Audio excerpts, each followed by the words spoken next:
La verdad en 30 minutos.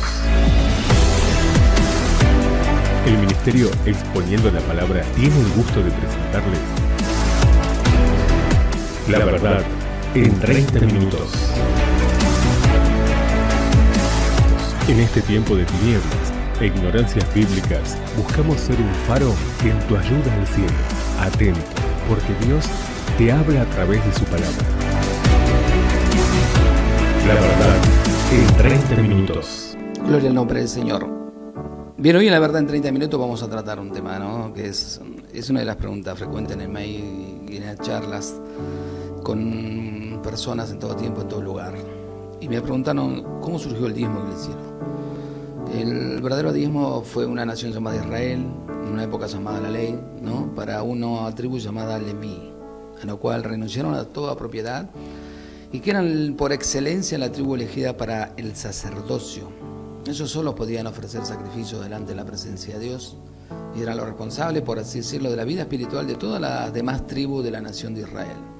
Anualmente llevaban lo que cultivaban, porque era el cultivo, y los animales que criaban de eso tomaban el 10% y se lo llevaban a los levitas, lo ponían en un alfolí que era enorme, gigante. La palabra alfolí podríamos decir galpón, porque era un galpón enorme, y ahí depositaban las cosas, que era para el sustento de los levitas.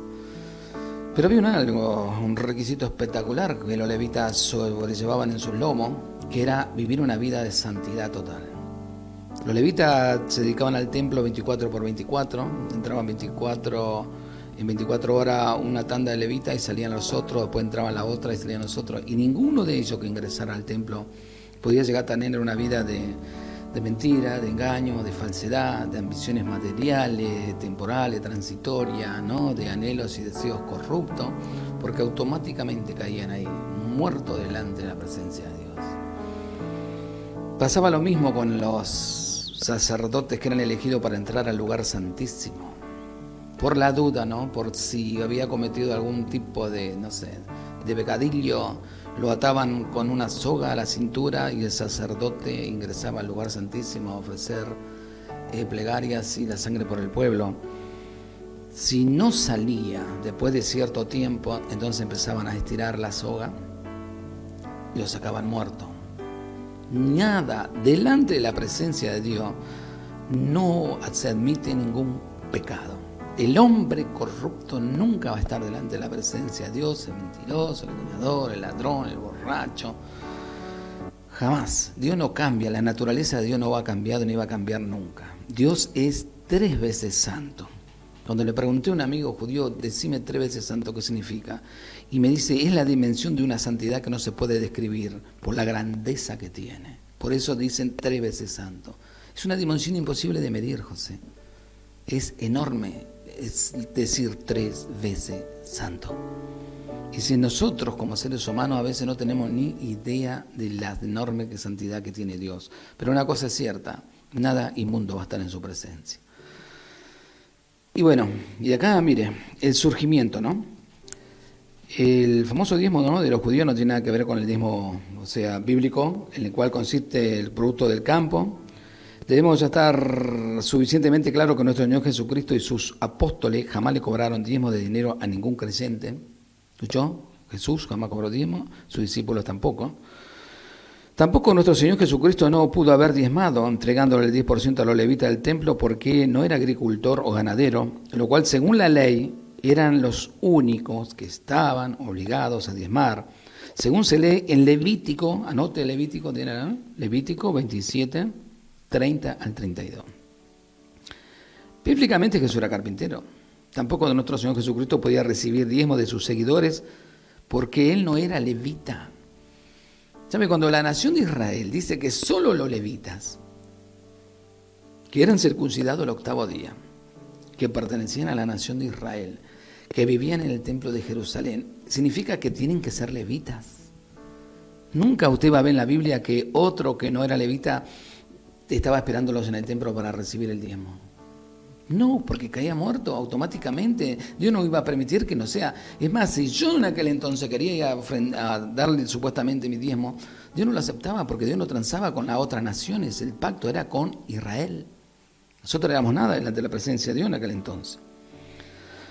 Ahora bien, nuestro Señor Jesucristo era judío y sus apóstoles no diezmaban ni recibían diezmo porque eran pescadores. Sin duda alguna, el Señor Jesús nunca quebrantaría el orden de Dios, como hacen los ministros actuales tomando el lugar de los levitas y recibiendo un falso diezmo sacado del sueldo de los miembros de su iglesia conciliares, mucho menos nuestro Señor Jesucristo a sus apóstoles. Jamás lo vamos a ver tomando los pasajes de Malaquías 3:10 para amenazar y decirle maldito y ladrón a aquellos que no le entregaban diezmo, ya que dicho pasaje no se aplica a la iglesia del nuevo pacto, sino que estaba dirigido a corregir a los líderes israelitas que estaban sujetos a la ley de Moisés.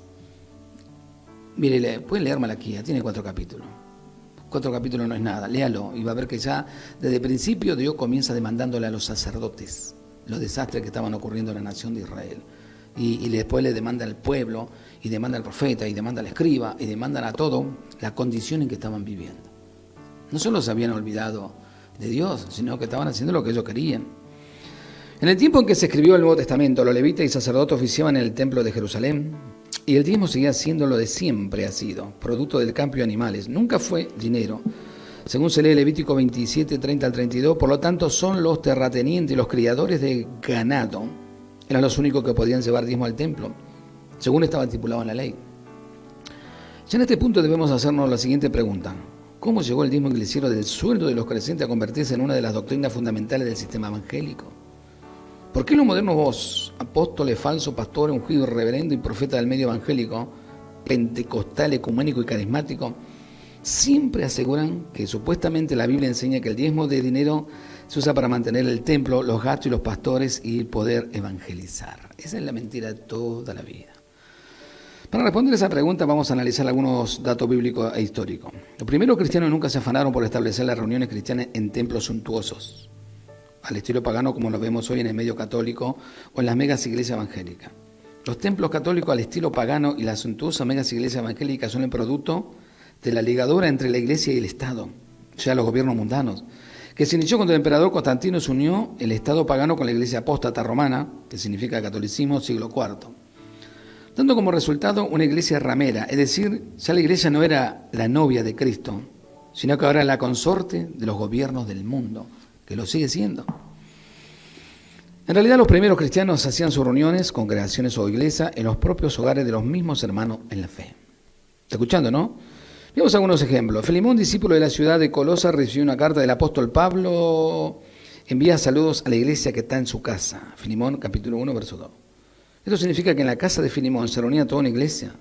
Se ratifica con el caso de Ninfa de Colosa, donde existe la iglesia en casa, Colosenses 4:15. En su casa se reunían toda una congregación y Pablo lo recuerda muy especialmente. Otro caso notable es el del matrimonio de Priscila y Aquila de la iglesia de Roma. Luego trasladamos a Éfeso, donde se habla de las congregaciones que se reúnen en su casa. Romanos 16, 3, 5 y 1 Corintios 16, 19, 2 Timoteo 4, 19. Otros ejemplos de la iglesia en casa puede ser la familia de Aristóbulo, Romanos 16, 10, o la familia de Narciso, Romanos 16, 11. Así se cumplen las palabras de nuestro Señor Jesucristo cuando dijo: donde 2 o 3 se congregan en mi nombre, allí estoy yo. Esta es la razón por la cual los verdaderos cristianos, instruidos por los apóstoles, jamás debieron la necesidad de levantar o mantener un templo, o de forma algún grupo eclesiástico o base jerárquica, donde los dirigentes hasta visten uniforme para diferenciarse de los demás cristianos. Esta es una costumbre de las religiones paganas insertada en el cristianismo a través del catolicismo romano.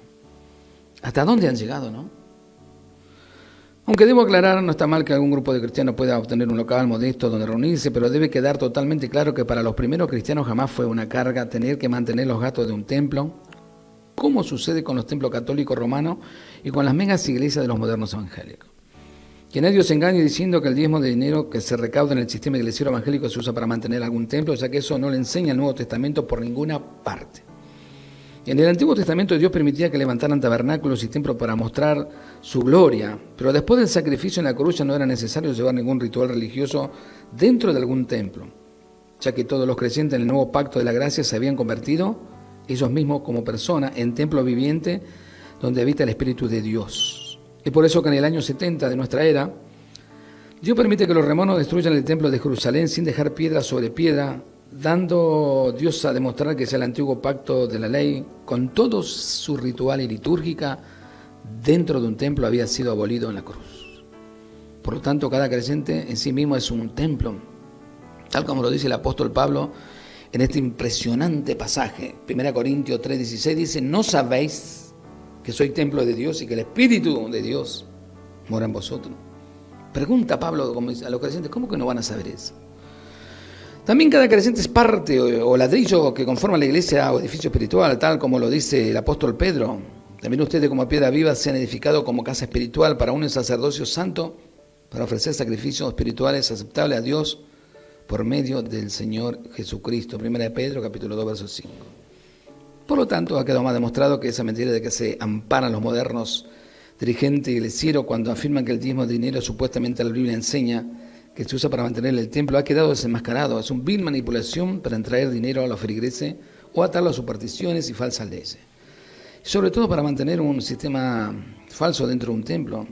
En realidad, Dios no habita dentro de los templos de piedra hechos por manos humanas, donde solo gobierna los falsos ungidos, falsos profetas y falsos apóstoles. Vamos a leerlo. El Dios dice que ha hecho el mundo y todo lo que hay en él, siendo Señor del cielo y de la tierra, no habita en templo construido por la mano del hombre, ni es servido ¿de qué? De manos humanas, como si necesitase algo. Hechos 17, 22 al 29. Usted puede subrayarlo, escríbalo. Y acá tenemos unos cuantos delincuentes. Tengo a Aquiles Azar, Guillermo Maldonado, Santiago Ponciano, Caluna, Otoniel Fon, y la lista es larga de todos los delincuentes que han vivido y viven del prójimo, ¿no? Bíblicamente Pablo enseña que solamente los evangelistas, aquellos que andan en lugar en lugar predicando el evangelio, y los ancianos mayor de edad que ya no pueden trabajar y que estaban dedicados de por vida al ministerio y las enseñanzas de la Escritura, eran los únicos que tenían el derecho de recibir sustento de la ofrenda de los creyentes. Todos los demás tenían que trabajar, no importa el título que tuviera dentro de la iglesia. O sea que el apóstol Pablo enseñaba diciendo: el que no trabaje, que no coma. Ahora, el mismo apóstol Pablo tenía el papel de evangelista, ya que viajaba de lugar en lugar para predicar el evangelio de la gracia, y en varias ocasiones recibió la ofrenda voluntaria que con amor los hermanos le entregaban. Pero también Pablo trabajaba, fabricando tiendas para ganarse el sustento. Esto quiere decir que cuando un evangelista permanece demasiado tiempo en un lugar, no puede convertirse en una carga para la iglesia, sino que debe ponerse a trabajar hasta el día que se marche. Hoy se creen que todos tienen la obligación de mantenerlos y de alquilarles los mejores hoteles y que coman las mejores comidas. Qué vergüenza la mentalidad trastornada que tienen, ¿no? Por lo tanto, ha quedado desenmascarado, es otra mentira del moderno sistema apóstata evangélico, pentecostal, carismático y ecuménico, el cual asegura que supuestamente la Biblia enseña que el diezmo es usado para mantener un sueldo pastoral y para mantener a un grupo eclesiástico. Ahora vamos a ver en qué forma vil el diablo y sus emisarios lograron introducir dentro del cristianismo esa doctrina mentirosa, ¿no?, para extraerle el sueldo del salario al cristiano. Como dijimos en capítulos anteriores, los historiadores de la iglesia nos dejan muy claro: las primeras congregaciones cristianas no se financiaron con diezmo ni ningún tipo. Al parecer, los promotores del diezmo iglesiero no leen mucho la historia del cristianismo antiguo. Por ejemplo, la Enciclopedia Británica nos dice, escuche bien, que la iglesia cristiana dependió al principio de regalos voluntarios de sus miembros. El diccionario Houston de la Iglesia Apostólica dice: se admite universalmente que el pago de diezmo o décima parte de las posesiones para propósitos sagrados no se halló dentro de la iglesia cristiana durante la edad cubierta por los apóstoles y sus sucesores inmediatos. La americana declara: el diezmar no fue practicado en la iglesia cristiana temprana. Aún la iglesia católica, notoria por sus muchos planes financieros y la cobradera de indulgencia, dice en la nueva enciclopedia católica, mírate, lo católico dice, la iglesia primitiva no tuvo sistema de diezmo. No porque no hubiera necesidad de soporte financiero para la iglesia, sino porque los otros medios parecieron bastar. O sea, Dios tocaba los corazones. Dios llamó, Dios hizo cargo. Hoy existe la iglesia institucionalizada, aceptada y sometida a las leyes de las naciones, donde no es perseguida. Ahora la iglesia tiene que tener personalidad jurídica, algo que no existía en la iglesia del siglo I. O sea que esos primeros cristianos no tenían el apoyo del gobierno romano, mucho menos del gobierno judío. Por lo contrario, eran perseguidos a muerte por esos gobernantes. Así todo, ellos creían en el gran poder de Dios y que Dios los sustentaba. ¿Sabes lo que era huir porque te perseguían para matar y donde ibas? Ahí Dios preparaba un hogar, una familia que te cuidaba mientras vos predicabas y después salías de ahí, te iba a otro lado y yo tenía preparada otra familia, tenía preparada otras cosas. Eso se llama fe. Ellos no dependían de nadie, dependían del gran poder de Dios. Ahora, la nueva cristiandad moderna, al igual que el catolicismo apóstata de la Edad Media, existe la tendencia a buscar la superioridad numérica. todo lo que cobra, apariencia y hasta la propensión a jactarse de esas cosas. Es evidente que si son numerosos los presentes en una asamblea, concilio o denominación, ellos necesitan un local adecuado y espacioso, y hasta compiten entre sí por la iglesia más grande, lo cual lo único que hace es traer vanagloria, principalmente en el pastor o apóstol que gobierna ese lugar. Esto conlleva una terrible carga sobre los feligreses, ya que se ven obligados por ley a tener que sostener financieramente el edificio, como también el grupo eclesiástico que lo gobierna, sea a través de un falso diezmo iglesiero, como en el caso de los evangelistas, o cobrando indulgencias y misa por los muertos, en el caso de los católicos. Algo jamás visto en la iglesia del primer siglo. Los primeros 3 siglos de fundarse la iglesia cristiana a través de los apóstoles no existe rastro histórico de que digan que esos cristianos se sometieran a la ley del diezmo o que tuvieran que mantener un grupo eclesiástico o mantener los gastos de un templo. ¿Sabe? La mayoría de los historiadores de la iglesia escriben que el diezmo no llegó a ser una doctrina aceptada en la iglesia por más de 700 años después de la cruz. De acuerdo a los mejores historiadores y enciclopedia, no fue sino solo hasta después del año 500 que el concilio local de la iglesia de Malcolm, en Francia, en el año 585, intentó sin éxito imponer el diezmo sobre su miembro. No fue sino hasta el año 777 que el rey Carlos el Magno permitió que la iglesia por aval de ley pudiera recoger los diezmos, tal cual, amigo mío. Esa es la historia del diezmo según la enciclopedia británica, la enciclopedia americana y la enciclopedia católica romana para todos los que la lean. Estos hechos históricos deberían servir como prueba para alguien. Ahora vemos el papel importante que jugó el catolicismo romano desde la Edad Media para enseñar a su dirigente, obispo y sacerdote exprimir el dinero a su feligresía a base de mentira y manipulación. Estrategias que han heredado los modernos dirigentes del Evangelio de la Prosperidad que gobiernan las mega iglesias. ¿Sabe? Alex San Pedro tiene un tema que es extraordinario, que se llama Sal. Y en él habla casualmente de que tengo oro y tengo plata, pero que el cojo ya no baila. Y si llega a bailar el cojo es porque Dios no está sanándolo, es porque el diablo está haciendo cosas. Porque sabe, el diablo también sana. El diablo que es diablo y sabe cómo te puede engañar. Los que van detrás de los milagros, el diablo tiene un plan para engañarlos a todos. Vos querés ver milagros, te voy a mostrar milagros. Los que quieren que le digan cosas lindas, vos querés cosas lindas, te voy a usar a alguien que te diga cosas lindas. Pero nosotros no fuimos puestos en esta tierra para ir detrás de hombres, ni detrás de milagros. Fuimos puestos en esta tierra para ir detrás de Cristo, ahí, seguirlo a Él, imitarlo a Él, tratar de vivir como Él vivió. Y en esa vida tan austera que vivió el Señor Jesucristo, Él mismo dijo, porque yo le dejé ejemplo a todos les dejé un ejemplo de vida para que ustedes me sigan. Y dígame, en este último tiempo, ¿puede ser que están siguiendo al Cristo, pero no al Cristo de la Biblia? Porque muchos se jactan de que son cristianos, de que son hombres de Dios. Dios que a mí Dios me bendice, ¿viste? Estaba escuchando hablar a uno de los malandras el otro día, más grande que tenemos, que se llama John Austin. Tiene una mansión de $10 millones. Y cerca de esa iglesia donde se congregan, no sé, más de 80.000 personas, hay gente sin recursos, tirados en la calle, que no tienen para comer. Hay toda una manzana de gente abandonada por la sociedad. ¿Y dónde está la misericordia? Jesucristo dijo, si algo le hicieras a una de esas personas, me lo hiciste a mí. Es como decía un hermanito que vino en 3 minutos y nos dijo que en Argentina no solo tenemos hambre, sino que vamos a pasar más miseria, porque lo único que quieren hacer es engordar sus corazones, cambiar de auto, y no hacen ayuda social, no ayudan a la gente. Se han olvidado de los pobres que tenemos. El gobierno ha generado más pobres de lo que ya teníamos, pero la iglesia nunca se preocupó por lo que había. ¿Sabe? Como cristianos tenemos que aprender que las cosas que son de Dios son para siempre. Su gran amor es para siempre, su misericordia, su bondad. Pero también tenemos que ser cristianos para siempre y seguir convertidos al Señor. Cuando el camino angosto, cuando descubra que el camino angosto está Cristo y que su presencia vale más que cualquier cosa terrenal, allí habrás convertido tu corazón de verdad. Hemos orado por personas que no han tenido nada en este tiempo de la pandemia. Y Dios ha tocado corazones, Dios ha abierto puertas y Dios les ha provisto. Ha usado incluso mundanos, perdidos, para bendecirlos. ¿Sabe? El Dios verdadero existe. Existe. Y no necesitas dinero como el otro día se lo demostramos con el matrimonio que vino acá para bendecirte. Necesita que le entregues tu corazón, necesita que tengas una relación con Él. Orábamos con una anciana hace poco porque uno de los medicamentos que tiene que tomar sale como 10.000 pesos y cobra una magra jubilación de 23.000 pesos. Imagínense, compra ese medicamento de 10.000 y le queda 13.000 para vivir todo un mes. Yo le dije, vamos a orar, Dios tiene que hacer algo.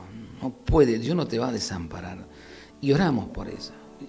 Estuvimos orando 3 días consecutivos. Y el 4º día la anciana me llama y me dice, pastor, sí, sabe que vino a mi puerta una persona, tocó el timbre, la abrí y me dijo, mire, usted no me conoce, pero yo vengo de parte de Dios a entregarle estos medicamentos. Dios me hizo sentir que usted necesita. Y sabe, no le trajo una caja, le trajo 10 cajas. O sea, el hombre ese que no lo conocía, le trajo y le regaló 30.000 pesos. Le regaló 100.000 pesos, 10.000 pesos cada medicamento salía, le sacaba pastillas. Y la hermana estaba tan contenta y tan feliz por saber que Dios no le va a fallar, que yo decía, qué grande, ¿no? El Dios de la gloria en el pleno siglo XXI aún sigue contestando las oraciones, pero de aquellos que confían en Él. Y ese Dios sigue estando, sanando, libertando, proveyendo. Y el diezmo del cielo surgió para que los hombres se llenen de plata. Y para que las congregaciones se crean que porque vos pones dinero Dios te va a bendecir. Pero es lo que pasó a Israel, no querían tratar con Dios cara a cara. Cuando vos tenés un problema, cuando vos estás enfermo, tenés que ir al médico y tenés que ir a tratar cara a cara con el médico. Y el médico te va a decir qué es lo que tenés y qué no tenés, qué es lo que tenés que tomar, qué es lo que no tenés que tomar, qué es lo que tenés que hacer. Bueno, lo mismo pasa con Dios. Si vos no tenés una relación personal con el Señor Jesucristo, nunca vas a conocer la salida para tu problema, ni las bendiciones que Dios tiene preparado para ti. Así que por favor, que no te sigan engañando. Jesucristo salva, sana, liberta. En aquella cruz donde Él murió y derramó su sangre, fue comprado todo lo que ya el ser humano necesitaba. Desde el día que nacemos hasta el día que partimos, Jesús ya compró todo. Es más, compró la entrada al cielo, cosa que nosotros no podemos comprarla ni con todo el oro de este mundo. Pero una cosa Dios te demanda, que vivas para Él, no para los hombres y ninguna denominación. Le damos gracias por su tiempo con el ministerio Exponiendo la Palabra. Será hasta el próximo encuentro en La Verdad en 30 minutos. Muchas gracias.